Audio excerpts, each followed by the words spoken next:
Hello YouTube, Fuzzfinger here and welcome to the Final Fantasy X/10-2 HD Remaster, now available for Nintendo Switch and Xbox One. At least it will be within a couple of days of this video going live. So in celebration of this fact, I thought we'd return to the classic itself, and this time I won't be playing through Final Fantasy X. Already done a complete 100% walkthrough of that game, which is available on my channel. We'll leave a link in the video description. Instead, we're going to be playing Final Fantasy X-2, a game I've tackled a little bit on the channel before, but have never really given it the full attention that so many of you would have loved it to have seen. So then guys, this is exactly what we're going to be going for today. Well, perhaps not the entire game today, that might be a little bit excessive, but we're going to be starting our adventure through X-2. But just before we get going, I just want to give a big shout out and thank you to everybody who supports me on Patreon and or YouTube membership. Thank you so much guys, you are utterly awesome.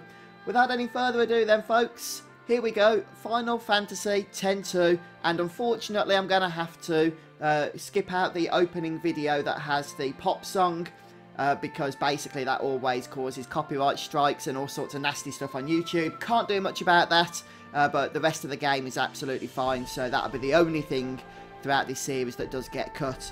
Alright then guys, let's get started. Here we go.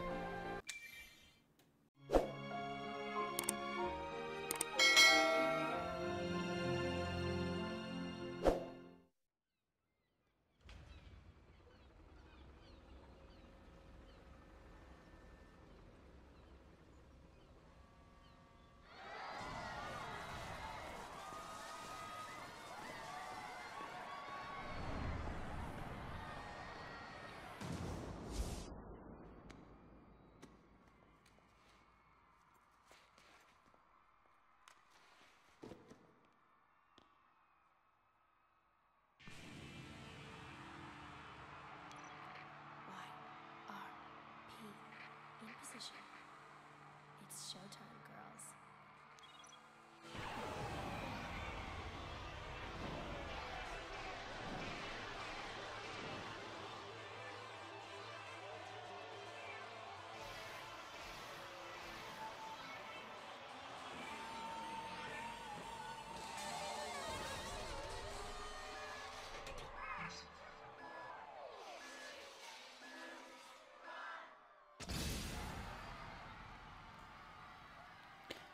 Final Fantasy X-2. Here we go. Right, now, one of the things that I've always found interesting with this game, being a follow-up to Final Fantasy X, is how radically different the gameplay is. And it's not worse in any way, don't get me wrong. One of the best things about this game is that the progression system is really quite addictive. And there's so much content to, you know, take in as you play through, that it's a lot of fun. It kind of offsets the fact that most of the dialogue is just so corny and cheesy in this game that it's almost painful at times. And as a matter of fact, that's one of the reasons why I really struggle to bring myself to play through this game. But then, as I say, that is offset by the fact that the gameplay is very, very addictive and fun. Now, Final Fantasy X, many people would say, was, you know, quite modernised and not very traditional. But as a matter of fact, there was a lot about it that was still very traditional. It was turn-based, like many Japanese role-playing games of the past.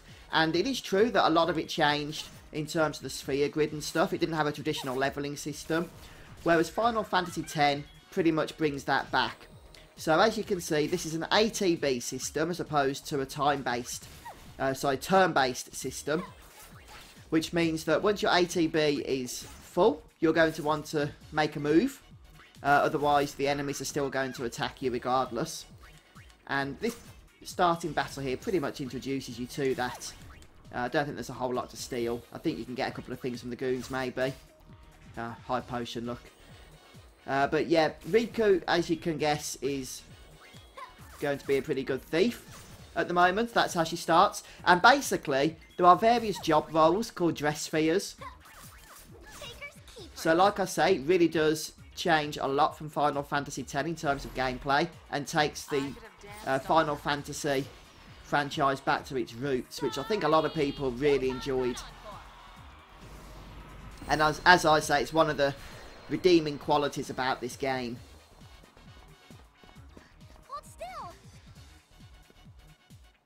And apart from battles, a lot of the other stuff in this game is kind of modernised. It's very action oriented. There's a progression system if you want to complete the entire game, where you have to make sure you don't miss out on certain events and stuff. Otherwise you won't be able to 100% the game. So as we go through these episodes, I'm going to be showing you all the things that you do in fact need to do.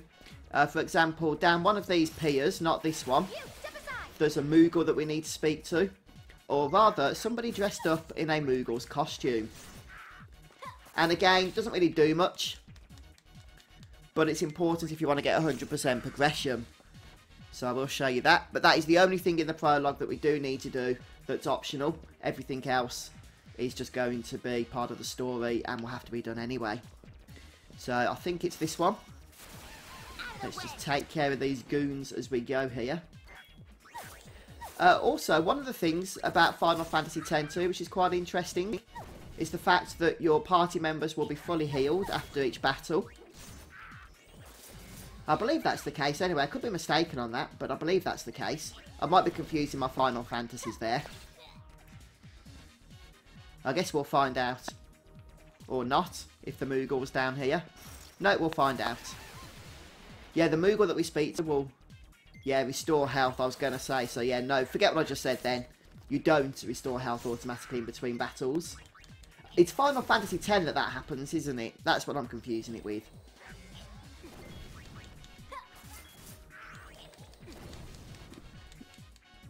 As you can see, these enemies are fairly relentless. There's a lot of them. Working for whoever this imposter is that's posing as Yuna. So let's make our way. And there's the Moogle that we want to speak to. That's all we need to do. There's no dialogue. Once you've got that little flashy thing, whatever it was, then you know that you're sorted. And by the way, you can also just hold the action button down on your controller if you know you just want to do normal attacks, or whatever it is that you selected last if you've got the controller set to memory. That way you can just whiz through battles fairly quickly. And all we need to do now is just head through to the next area and keep running until we get a scene, basically. Hey, you run too fast! You're too slow, little girl. So here we get introduced to a couple of characters that we'll be meeting several times along our journey. New characters that weren't in Final Fantasy X. Ouch. This way.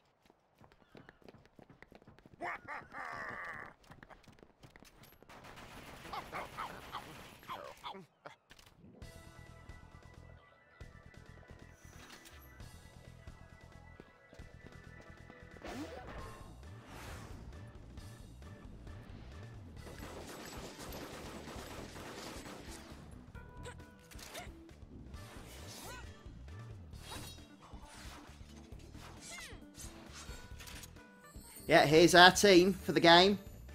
YRP. Yeah, I warned you about the corn factor, didn't I? And we actually have our first boss battle here. Right, so what I'm going to suggest that we do is start with killing Logos. And to do so, I recommend stealing from him if at all possible. Because both of these bosses actually have fairly decent accessories that we might want to get our hands onto. So let's just go through a couple of steal attempts here.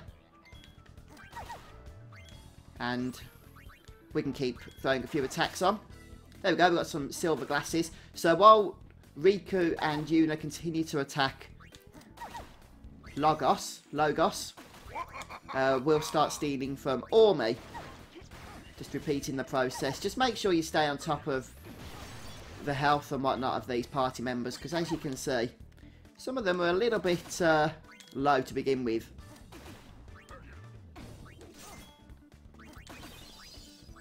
Don't know if steal was successful then. Let's try again. And I should mention as well, there's a traditional... Yeah, okay, we did it. There's a traditional levelling system in this game, as well as a job system. Okay, and now it's just down to Ormi. So just unleash some powerful attacks. Trigger happy's not really that good early on. especially if you don't actually trigger. But even if you do, it doesn't do a whole lot of damage, so I'll just stick to standard attacks. For now, anyway.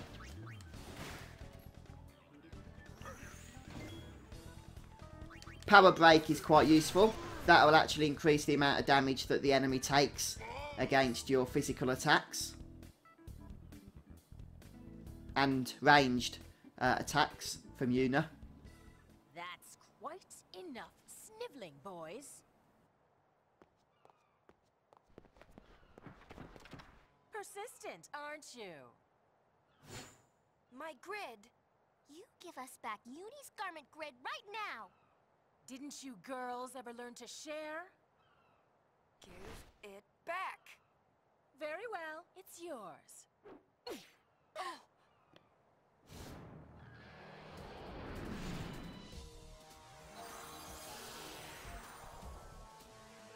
But it won't be yours for long, loves.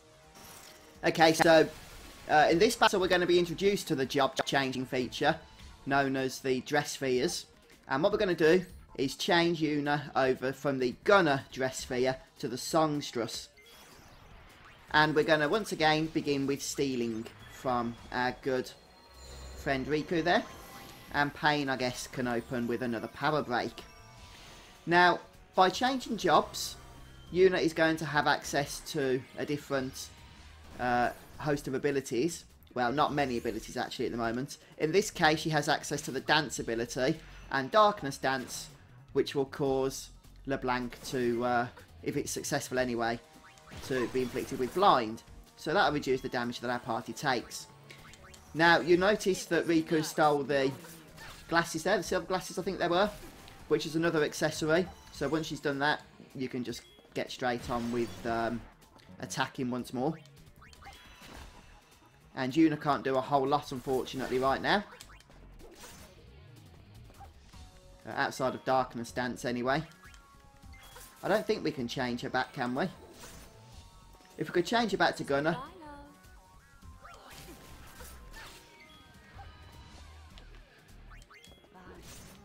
Doesn't matter anyway. That's the end of the fight. You don't need to change her back, even if you can. I won't let you off so easily next time. Get back here! Riku. What? What? Hey.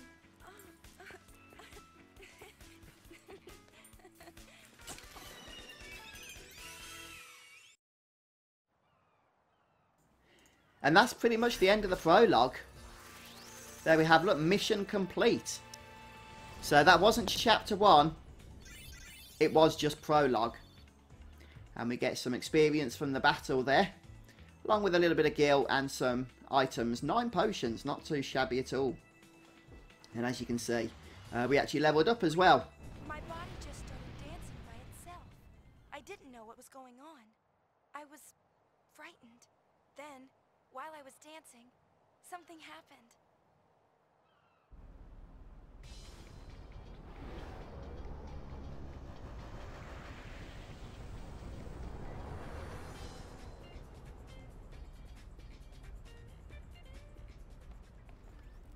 Okay, so welcome aboard You were enjoying to yourself. Celsius. I was.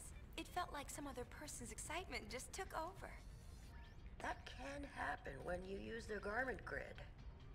The emotions of the person recorded in the sphere pass to the user. Isn't that dangerous? I can't really say. But it's your invention. I'm just a kid. Dance, Yuna, I want to see. It'll cost you. One moment. She's kidding. What? No dance? Lucy TV. Always doing goody duck. I've completed my latest invention. Okay, so a couple of things to note. First of all, you'd have noticed that Brother there was speaking in a foreign language. That is Albed. And for those of you that have played through Final Fantasy X, it won't be a surprise to you, although you will have to be collecting the Albed primers once again throughout the course of the adventure. So there's no, like, you know, copying your save file across from the previous game. Regardless if you completed the language there, you're still going to have to start it again. And also the creature creator that little Shinra here is introducing us to is a new feature for the, I don't want to say the remaster, but I think it's the first time it's been available in the West in the game, which is part of the remaster. So on the original PS2 version of the Western release of Final Fantasy X-2, the creature creator wasn't present at that time. So for many of us, you know, if you've not played the remastered version of the game before, it will be something that's brand new. Right, now if we go ahead and access the config, I believe there is a way, I could be wrong, to change the music. But I'm not seeing that. I do know on the PS3 version you couldn't change the music from the original soundtrack to the remastered soundtrack, and vice versa. I think you only had the original soundtrack actually, unlike Final Fantasy X, which came with the remastered soundtrack. But I thought it had been changed for subsequent versions since, but apparently, unless I'm missing something, it hasn't. Okay, well I'll check that out later on. Anyway, there's the main menu for the game, so you can go through the various aspects of that at your choosing, whenever you wish to do so. Right then, so this, as I say, is the airship that we're going to be spending most of our time on throughout the course of our adventure, taking us to various locations. But before we do anything else, we're going to speak to this dude here. This is Buddy. Buddy and Brother are old friends. Buddy says he was aboard Sid's airship with us 2 years ago. When I told him I didn't remember, he seemed disappointed. And by speaking to him and getting that scene, we score an Albed Primer. Now, you'll notice that I scored 21. No, 21, what am I saying? Oh, sometimes Roman numerals do confuse me. So we've got Albed Primer 21.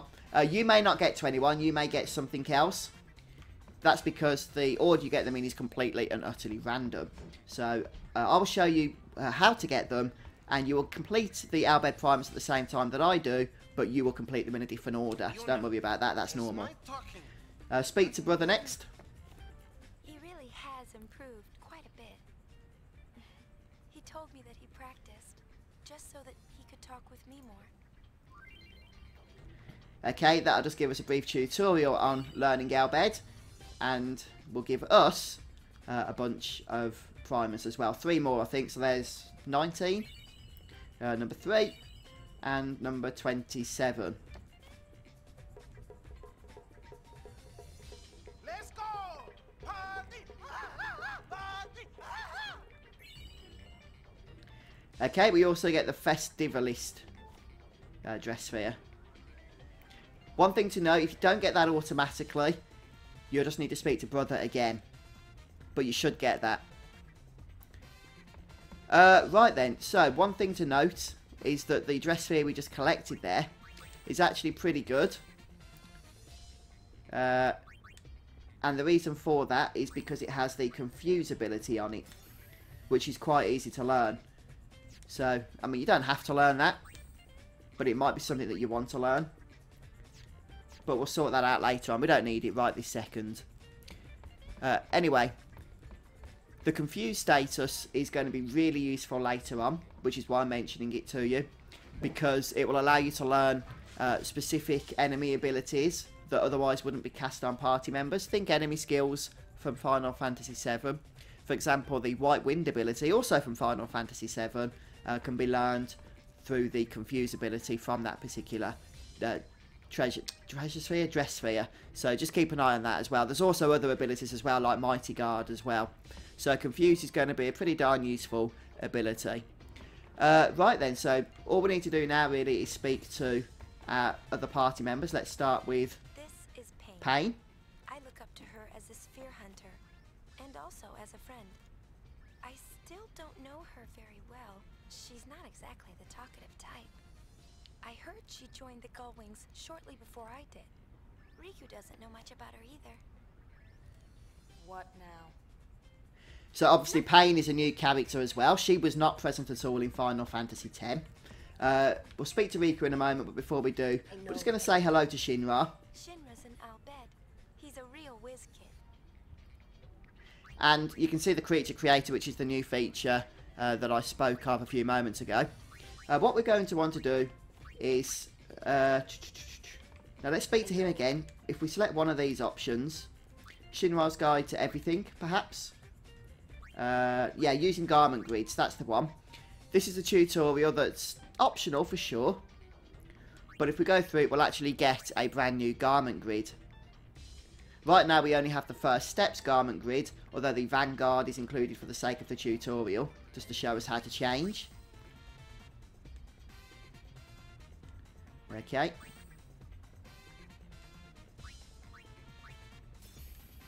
In fact, it's fairly self-explanatory, and I'll probably show you how I do it when I do it anyway. So, is there any way to skip it? Yes, we can skip it. And then that'll give us the Vanguard garment grid anyway. Right, so we'll go ahead and say goodbye to Shinra for the time being. Start making our way upstairs, where we should find Riku. I believe she's around somewhere. We do need to speak to her. Is she down here? Did I miss her? Yeah, there she is, of course. You bet. So she's the last person we need to speak to for now. I saw this sphere of you. At least, it looked like you. I couldn't say for sure. I thought I might find more spheres like it if I joined the Gullwings, so I did. Oh, in case you're wondering, the Gullwings are sphere hunters, and sphere hunters are, well, this. We fly all over Spira. I'm really enjoying myself. Glad to hear it. For a while there, I was starting to feel like a kidnapper. Don't be silly. Right, so once we've spoken to everybody on the bridge, we're going to make our way outside of the area and towards the back of the ship. That floating orb, pretty sure you know what that is, but we'll come back to it in a moment's time. And here we get to choose to go to various locations. We're going to select the engine room first of all. And if we head into the engine room, there's going to be some other optional items that we can just go ahead and pick up. I believe there's 4 treasure chests in total. Yep, and they're all nicely located so that we can't really miss them. There's going to be 3 remedies, 4 Phoenix Downs, 4 potions, and a single ether. As you can see, items aren't exactly in short supply here. There's nothing else to do down there, so let's make our way back to the lift. And this time we're going to select the cabin as our next destination. And we're going to meet an interesting individual in the cabin who goes by the name of Barkeep. So we'll go and say hello to him. Our barkeep's a Hypello. No one knows his real name, so everyone just calls him Barkeep. Brother took him in, and now he works aboard the airship. So we can visit the Gull store if we want to. And there's not really a whole lot here I'm going to recommend that you buy. You probably won't even have that much gil anyway. But anywhere between about 7 and 12, 7 and 15 Phoenix Downs is going to be helpful going forward. So let's buy 3, shall we? Spend 300 gil. That'll just make sure that we don't get a game over. Because obviously, if we die otherwise, there's no resurrecting without those. That's all pretty much we need to do here. And as we start to make our way back, cutscene will commence. Gullwings, report to the bridge. Actually, before we do that, there's one thing which we simply have to do. If we speak to Barkeep again, we can sleep. And you might think this is pointless, but it's not. Because we need to do this, I think, in every chapter, including this one here, which isn't quite chapter 1 yet, still prologue, I guess, if we want to get 100%. Okay, so I almost missed that then myself. It's really easy to miss out on getting 100% in this game, just because of little things like that that you do need to do. So you can't see your percent here, but you can see it when you save your game, I believe it is, or at the map, the airship map, which we'll be coming to in due course. Okay, so with that done, we're going to make our way over to the bridge.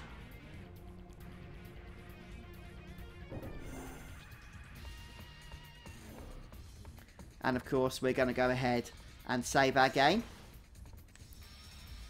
Now, saving your game obviously saves your game, but it also heals your party members to full and removes any negative status ailments that they've been afflicted with.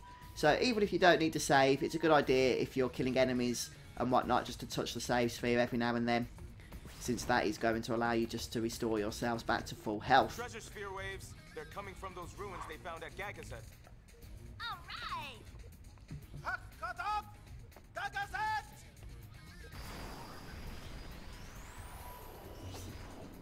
Yeah, so Gagazet is going to be our main destination, and it says so far we've done 3% of our playthrough, so 97% to go. But folks, I'm going to go ahead and leave you guys here at this point today, so thanks for stopping by and joining me for this first episode of Final Fantasy X-2, and let me know if you're going to be purchasing or have purchased this on Nintendo Switch and or Xbox One. It'd be great if you guys would play along with me. Maybe we could even squeeze in the odd live stream from time to time as well. I'm sure that would go down quite well. But thanks ever so much for joining me today, folks. It's been fun. Hope you've enjoyed. Have a great day, and I'll see you soon. Goodbye.